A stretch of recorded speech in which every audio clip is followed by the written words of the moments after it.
All right, our next unit is going to be building an ROV that's called Sea Perch, and it's made out of PVC pipe. This is what we're looking at right now is a CAD drawing of the ROV. And in just a couple minutes, I'm going to get you started with drawing all of these components, and you're going to build this whole thing in CAD.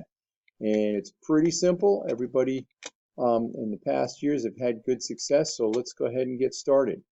If you look, this is where it's in the module Sea Perch manual. I'm going to back up one here, go to modules, and what you're going to find is all of these videos are videos that you are going to follow along with, and these I'm going to add another video that's going to help you get started here. So it's all in Canvas. Step number one is find this folder on your desktop and go ahead and open up the folder, and we're going to launch a program called Solidworks. And when you launch this program, you might get a couple of errors that come up.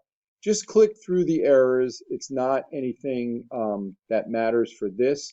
Solidworks has some add-ons that we're not going to be using, so you can just click through those and get yourself going here. And when Solidworks opens up after you get through all those errors, you're going to be looking at something like this.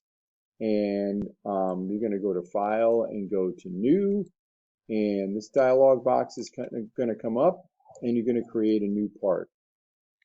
The next video is going to take you through that, and if you haven't already done so, you're going to make a folder in your tech drive for this project. So I'm just going to show you how to do that real quick. I'm going to go into my folder and IT, and you can see that I have,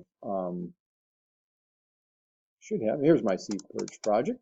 All right, so I got a Sea Perch folder. I've done this several times, so I'm going to just show you what it looks like when it's all done here. Oops, I don't have the parts in here.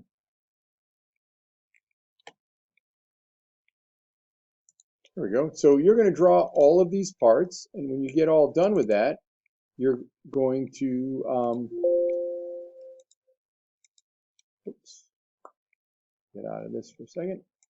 You're going to put it all together in an assembly, and you can see how this is essentially the same thing I was just showing you in that manual.